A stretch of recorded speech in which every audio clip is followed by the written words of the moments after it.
2026లో ఎవరైతే తెలంగాణ కావచ్చు, ఏపీ కావచ్చు, ఆల్ ఓవర్ ఇండియాలో ఎవరైతే స్పెషల్ డిఎడ్ ఎవరైతే చేద్దాం అనుకుంటున్నారో ఈ వీడియోలో మీకు కౌన్సిలింగ్లో చాలా స్టూడెంట్స్కి డౌట్స్ ఉన్నాయి. సో మనకు వెబ్ ఆప్షన్స్ ఏ విధంగా పెట్టుకోవాలి, లాస్ట్ డేట్ కావచ్చు, ఆల్రెడీ అప్లై చేసుకున్న వాళ్ళు కౌన్సిలింగ్ ఎప్పుడు వెళ్ళాలి, మెరిట్ లిస్ట్ అంటే ఏంటి, ఒక 10 ఇంపార్టెంట్ పాయింట్స్ అయితే ఈ వీడియో డిస్కస్ చేయడం జరుగుతుందండి. సో ఫస్ట్ పాయింట్ వచ్చేసి last date 24th August is the last date. ఇంకా ఎవరైతే అప్లై చేసుకోలేరో మీరైతే అప్లై చేసుకోవచ్చు. సో కింద డిస్క్రిప్షన్లో మీరైతే వీడియో ఇస్తున్నారో అక్కడ కింద లింక్ ఉంటుంది. ఎన్బిఆర్ వెబ్సైట్లో మీకైతే అడ్మిషన్ ఉంటుంది, అక్కడ మీరు అప్లై అయితే చేసుకోవచ్చు. సెకండ్ పాయింట్ వచ్చేసి ఓన్లీ తెలంగాణలో మీరు అప్లై చేసుకుందాం అనుకుంటే ఒక 5 కాలేజెస్ ఉంటాయి, ఏపీలో కొన్ని ఎక్కువ ఉంటాయి. మీరు not only Telangana, all over India ఎక్కడన్నా మీరు అప్లై అయితే చేసుకోవచ్చు. సో అది సెకండ్ పాయింట్ అండి. సో ఈ 5 కాలేజెస్ అనేవి మనకు అప్డేట్ అయినాయి, ఈ రోజు అయినాయి, ఈ టైంకి నేను ఏదైతే వీడియో చేస్తున్నానో ఆ టైంకి అయితే మనకు అప్డేట్ అయితే అయినాయి. సో థర్డ్ పాయింట్ వచ్చేసి కౌన్సిలింగ్. సో కౌన్సిలింగ్లో చాలా మందికి డౌట్స్ ఉన్నాయి. మీరు వెబ్ ఆప్షన్స్ వచ్చేసి కేవలం 2 కోర్సెస్కి మాత్రమే ఇచ్చారు ఈ ఇయర్. సో లాస్ట్ ఇయర్ మనకు నచ్చిన కోర్సెస్ అయితే మనం పెట్టుకోవచ్చు, కానీ ఈ ఇయర్ ప్రతి స్టూడెంట్కి 2 కోర్సెస్ మాత్రమే ఇచ్చారు. సో చాలా మంది ఇక్కడ కన్ఫ్యూజ్ అవుతున్నారు, కొద్దిగా డీటెయిల్గా ఎక్స్ప్లెయిన్ చేస్తాను. సో మనకి ఎగ్జాంపుల్ ఐడిడి ఉంటుంది, ఇంటెలెక్చువల్ డెవలప్మెంటల్ డిసబిలిటీ, ఇదొక specialisation. Next VI visual impairment ఉంటుంది. థర్డ్ వచ్చేసి హియరింగ్ ఇంపైర్మెంట్ ఉంటుంది, మల్టిపుల్ డిసబిలిటీ ఉంటుంది. సో ఇట్లా వేరియస్ కోర్సెస్ అయితే మనకు అవైలబుల్ ఉంటుంది. మీరు ఎందులో జాయిన్ అయినా మనకు గవర్నమెంట్ జాబ్స్కి అయితే ఎలిజిబుల్ ఉంటుంది. ఇందులో మీకు ఏది ఇంట్రెస్టెడ్ మీరైతే పెట్టుకోవచ్చు. అయితే మనం 2 కోర్సెస్ మాత్రమే పెట్టుకునే ఆప్షన్ ఇచ్చారు. ఇప్పుడు ఎగ్జాంపుల్ మన తెలంగాణలో చేద్దాం అనుకుంటే మనకు 3 కోర్సెస్ మాత్రమే ఉన్నాయి, ఐడిడి, హియరింగ్, విజువల్. ఈ మూడిట్లో మీకు నచ్చిన 2 మాత్రమే ఎంచుకోవాలి. నేను 3లో వెళ్తాను, 3 ఇంట్రెస్టెడ్ ఉంటే అట్లా అని కాదు, ఆ 3లో మీకు ఏవి ఇంట్రెస్టెడో పెట్టుకోవచ్చు.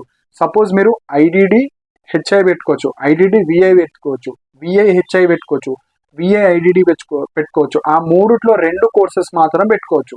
సో ఇది అర్థమైందని అనుకుంటున్నాను. 3లో 2 పెట్టుకోండి, ఏవైనా మీకు నచ్చినవి.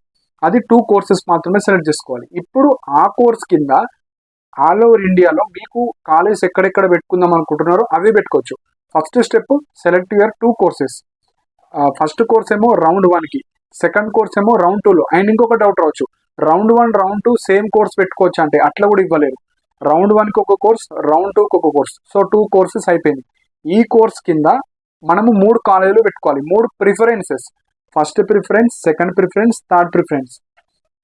సో ఇప్పుడు మీరు ఏదైతే ఫస్ట్ ప్రిఫరెన్స్ ఇస్తున్నారో రౌండ్ 1లో ఆ కాలేజ్కి మీరు కౌన్సిలింగ్కి వెళ్ళాలి. కాబట్టి ఫస్ట్ మీకు ఏ కాలేజ్ కావాలో ఆ కాలేజ్ ఫస్ట్ అక్కడ మీకు స్టేట్ సెలెక్ట్ చేసుకోమంటుంది. మీకు నచ్చిన స్టేట్, తెలంగాణ, ఏపీ కావచ్చు, మీకు నచ్చింది మీరు స్టేట్లో ఉన్న మీరు ఏ కోర్స్ అయితే పెట్టారో, ఇప్పుడు ఐడిడి పెట్టారు, ఐడిడిలో మన తెలంగాణలో ఎక్కడెక్కడ ఉన్నాయో అక్కడ డిస్ప్లే అవుతాయి. ఆ రెండిట్లో మీకు ఏది కావాలో అది సెలెక్ట్ చేసుకోవచ్చు. మళ్ళీ స్టేట్ అడుగుతుంది, తెలంగాణ ఇంట్రెస్ట్ ఉంటే తెలంగాణ క్లిక్ చేయండి. సపోజ్ తెలంగాణలో 2 అయిపోయినాయి, 3వది యాడ్ చేయాలి. 3వది మనం తెలంగాణలో యాడ్ చేసుకోరాదు, ఎందుకు, ఓన్లీ 2 కాలేజీలు మాత్రమే ఐడిడి, వేరే కాలేజీ లేదు. అప్పుడు మీరు ఏం చేయాలి, ఏపీ కానీ అదర్ స్టేట్లో ఉన్న కాలేజ్ యాడ్ చేసుకోవాలి. నేను 2 పెడతా, 3వది పెట్టా అంటే అట్లా కూడా తీసుకుంటలేదు. కంపల్సరీగా మీరు ఏదో ఒక స్టేట్ పెట్టి మీరు ర్యాండమ్గా ఇచ్చేసేయాలి.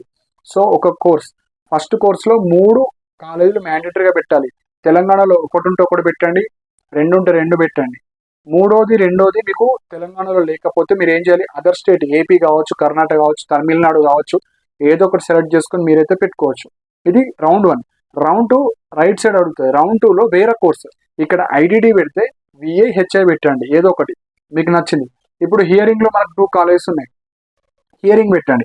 హియరింగ్లో ఆలియా వర్జన్ కావచ్చు, సెకండ్ మీకు ఆశ్రయ ఆకృతి కావచ్చు, ఇట్లా 2 ఉంటాయి. 3వది ఏం పెట్టాలి, ఏపీ కావచ్చు, అదర్ స్టేట్స్ ఏదైనా పెట్టుకోవచ్చు. సో సింపుల్గా 2 కోర్సెస్ పెట్టాలి. ఒక కోర్స్ కింద ఆ కోర్సెస్కి సంబంధించిన కాలేజ్ ఏ స్టేట్, ఆ కాలేజ్ నేమ్ పెట్టాలి. సెకండ్ రౌండ్లో కూడా పెట్టాలి. సపోజ్ ఫస్ట్ రౌండ్లో మీకు రాకపోతే సెకండ్ రౌండ్లో మీకు ఆ కోర్స్కి కౌన్సిలింగ్ అయితే పిలుస్తారు. ఇది మనకు కౌన్సిలింగ్ ప్రాసెస్. ఇది వెరీ వెరీ ఇంపార్టెంట్. సో మ్యాండేటరీగా 3 college round 1, 3 college round 2, 2 courses, round 1కి ఒక కోర్స్, రౌండ్ 2కి 2 సెకండ్ కోర్స్. డిఫరెంట్ ఉండాలి 2 కోర్సెస్ కూడా. ఇది మెయిన్ పాయింట్. సో అర్థమైందని అనుకుంటున్నానండి. సో ఇది మెయిన్ పాయింట్. అండ్ మీరు ఏదైతే ఫస్ట్ ప్రిఫరెన్స్ పెడతారో ఆ కాలేజ్కి మీకు వెళ్తారు. సో ఇప్పుడు చాలా మంది ఐడిడికి కొద్దిగా కాంపిటీషన్ ఉంటుంది. మంచి మార్క్స్ వచ్చిన వాళ్ళు ఐడిడి ఫస్ట్ ప్రిఫరెన్స్ ఇవ్వండి. కొద్దిగా మీడియం మార్క్స్ ఉన్నాయి, 900 బిలో ఉన్నాయి, 800 బిలో ఉంటే మీరు విజువల్, హియరింగ్ అట్లా పెట్టుకోండి. అట్లా పెట్టుకుంటే వీళ్ళు ఇక్కడికి రాలేరు. ఇప్పుడు ఫస్ట్ రౌండ్లో మీరు ఐడిడి పెట్టారు, కొంతమంది విఐ పెట్టారు, కొంతమంది హెచ్ఐలో పెట్టారు. ఐడిడి మొత్తం ఒక కాంపిటీషన్, విఐ మొత్తం ఒక కాంపిటీషన్, హియరింగ్ మొత్తం ఒక కాంపిటీషన్. సో అట్లా డిస్ట్రిబ్యూట్ అయిపోతారు కాబట్టి కొంచెం స్ట్రాటజీగా పెట్టుకోండి. సపోజ్ తక్కువ మార్క్స్ వచ్చిన వాళ్ళు మనకు విఐ పెట్టుకోండి, విజువల్. ఎందుకంటే ఒక కాలేజ్ ఉంది కాబట్టి చాలా మంది హియరింగ్ ఐడిడి రెండు కాలేజీలు ఉన్నాయి కాబట్టి అక్కడ వెళ్ళిపోతారు. సో తక్కువ మార్క్స్ ఉన్న వాళ్ళు విఐ పెట్టుకోండి. మీ ఇంట్రెస్ట్ బట్టి పెట్టుకోండి. విఐ పెట్టినా ఐడిడి పెట్టినా ఏది పెట్టినా గవర్నమెంట్ జాబ్స్కి ఈక్వల్ ప్రియారిటీ. ప్రైవేట్ సెక్టర్లో కొద్దిగా ఐడిడికి ఎక్కువ డిమాండ్ ఉంటుంది, నెక్స్ట్ హియరింగ్ ఉంటుంది, నెక్స్ట్ విజువల్ ఉంటుంది. సో ఇట్లా మీరైతే పెట్టుకోవచ్చు. సో మీకు నచ్చిన విధంగా మీరైతే వెబ్ ఆప్షన్స్ అయితే పెట్టుకోవచ్చు. సో రౌండ్ 1 ఉంటుంది, రౌండ్ 2 ఉంటుంది. రౌండ్ 1లో ఫస్ట్ ప్రిఫరెన్స్ ఏది పెడతారో ఆ కాలేజ్కి అయితే మీరు కౌన్సిలింగ్కి వెళ్ళాలి. సో ఇప్పుడు మనకు ఎట్లా తెలుస్తుంది? ఇప్పుడు అప్లై చేసుకున్నారు, కొంతమంది సబ్మిట్ చేశారు.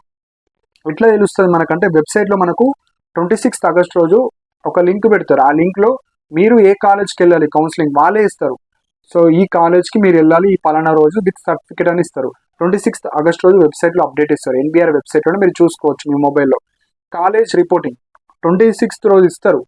29th, 30, మనకు 31st, 1st, 2nd, 3rd ఈ డేట్స్లో మీకు ఏ కాలేజ్ అయితే ఇచ్చారో ఆ కాలేజ్కి వెళ్ళండి. అండ్ నా రిక్వెస్ట్ ఏంటంటే 29th ఆగస్ట్ నుంచే వెళ్ళాలి. కొంతమంది లేట్ పోతే మేము ఆల్రెడీ సెలెక్ట్ చేసుకున్నాము, మీరు ఇంత లేట్ వచ్చారని అంటారు. కాబట్టి మీరు 29th, 30 రోజే వెళ్ళడానికి ట్రై చేయండి ఆ కాలేజ్కి విత్ సర్టిఫికేట్స్. ఫస్ట్ రౌండ్ అయిపోతుంది. అక్కడ ఎంతమంది అయితే వస్తారో అందులో కేటగిరీ వైజ్ ప్రతి కాలేజీలో 35 సీట్స్ ఉంటాయి. ప్రతి కేటగిరీలో లిమిటెడ్ సీట్స్ని వాళ్ళు సెలెక్ట్ చేసుకుంటారు as per intermediate marks category. Select చేసుకున్న తర్వాత ఆ కాలేజ్ వాళ్ళు చెప్తారు. నిప్పెడ్ అండ్ ఆలియా వర్జన్ వాళ్ళు వెబ్సైట్లో పెడతారు, వాళ్ళకి సపరేట్ వెబ్సైట్స్ ఉంటాయి. మిగతా వాళ్ళందరూ కాల్స్ కానీ మెసేజ్ కానీ చేస్తారు, ప్రైవేట్ కాలేజ్ వాళ్ళు. సో మీకు ఇట్లా సీట్ వచ్చింది, మీరు ఫీజ్ పేమెంట్ చేసుకోండి ఈ పలానా డేట్ లోపు, అప్పుడు మీ సీట్ బుక్ అయిపోతుంది. సో అట్లా మీరు జాయిన్ అయిపోతారు. జాయిన్ అయిన తర్వాత మళ్ళీ నేను వేరే కాలేజ్ జాయిన్ అవ్వచ్చు అంటే అట్లా ఉండదు, ఓన్లీ ఒక కాలేజ్. సీట్ రాని వాళ్ళు మీరు నెక్స్ట్ ప్రిఫరెన్స్ వెళ్ళచ్చు. ఇంకొక డౌట్ రావచ్చు, సపోజ్ కొంతమంది మీరు పెట్టుకున్నారు నాకు ఆ కాలేజ్ ఇంట్రెస్ట్ లేదు అంటే మీరు వెయిట్ చేయాలి.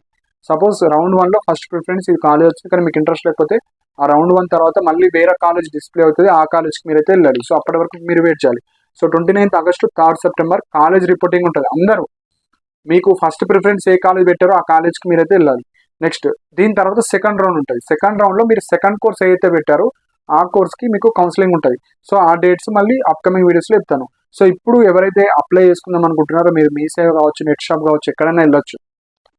అండ్ నా దగ్గర కూడా మీకు అప్లికేషన్ సర్వీస్ అయితే ప్రొవైడ్ చేయడం జరుగుతుంది. కొద్దిగా లిమిటెడ్ మెంబర్స్కే ఇవ్వడం జరుగుతుంది, ఎందుకంటే 3-4 డేస్ మాత్రమే ఉంది కాబట్టి ఫస్ట్ కమ్ ఫస్ట్ రిజర్వ్ ఉంటుంది. సో ఇంట్రెస్టెడ్ ఉన్న వాళ్ళు మాత్రమే మీరు మెసేజ్ చేయండి, డైరెక్ట్ కాల్ చేయడం కావచ్చు, అట్లా ఎలాంటి రెస్పాన్స్ ఉండదు. ఇంట్రెస్ట్ ఉంటే స్పెషల్ డిఎడ్ అప్లికేషన్ అని మెసేజ్ చేయండి.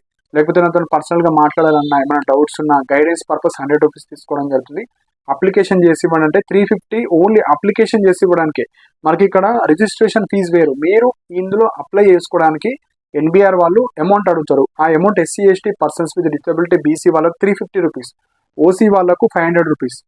సో అప్లికేషన్ చేసి ఇవ్వడానికి and web options me guidance మొత్తానికి 350 రూపీస్ కంప్లీట్గా అప్లై చేసి PDF ఇచ్చేస్తాం. సో మీకు ఏ వెబ్ ఆప్షన్స్ పెట్టాలో మీ మార్క్స్ బట్టి అది చేసి ఇవ్వడానికి 350. లేకపోతే మీరు మీ సేవ కావచ్చు, మీ దగ్గర ల్యాప్టాప్ కావచ్చు, బయట నెట్ షాప్ కావచ్చు, ఎక్కడైనా వెళ్ళి మీరైతే అప్లై చేసుకోవచ్చు. సో ఈ వీడియోలో కంప్లీట్ పాయింట్స్ చెప్పాను కదా, ఆ పాయింట్స్ ప్రకారంగా మీరైతే వెబ్ ఆప్షన్స్ పెట్టుకొని మీరు సబ్మిట్ చేసేసింది. సబ్మిట్ చేసిన తర్వాత 26th రోజు ఎన్బిఆర్ వెబ్సైట్లో మీకు ఒక లింక్ ప్రొవైడ్ చేస్తారు. అందులో మీకు ఏ కాలేజ్ వచ్చింది ఆ కాలేజ్కి సంబంధించిన నంబర్స్ అన్ని ఇస్తారు. సో మీరు అక్కడ కాలేజ్కి వెళ్ళి రిపోర్ట్ చేయాలి. సెలెక్ట్ అయితే వాళ్ళు చెప్తారు, ఫీజ్ పేమెంట్ చేసి జాయిన్ అయిపోవాలి. సో ఇవి మెయిన్ పాయింట్స్ అండి. అప్లికేషన్ సర్వీస్ కావాలన్న వాళ్ళు కింద డిస్క్రిప్షన్లో వాట్సాప్ నెంబర్ ఉంటుంది, స్పెషల్ డిఎడ్ అప్లికేషన్ అని మెసేజ్ చేస్తే 350 రూపీస్ తీసుకున్న తర్వాత అప్లై చేసిన తర్వాత లాస్ట్ స్టెప్ ఈ ఫీజ్ పేమెంట్ ఉంటుంది. ఆ ఫీజ్ పేమెంట్ సెండ్ చేసిన తర్వాత మీకు కంప్లీట్ అప్లికేషన్ అయిపోతుంది. ఓసీ వాళ్ళకి ఫీజు 500 ఉంటుంది, SC ST BC వాళ్ళకి 350 ఉంటుంది. అప్లికేషన్ చేసి ఇవ్వడానికి 350 రూపీస్ ఉంటుంది. ఓన్లీ గైడెన్స్ కావాలి. సో ఏమైనా డౌట్స్ ఉన్న వాళ్ళు మీరు మెసేజ్ చేయండి వాట్సాప్లో. మీకు 100 రూపీస్ తీసుకున్న తర్వాత మీకు కంప్లీట్ గైడెన్స్, మీకు అడ్మిషన్ అయ్యే వరకు మీకు ఉన్న డౌట్స్ అన్ని క్లారిఫై చేయడం జరుగుతుంది.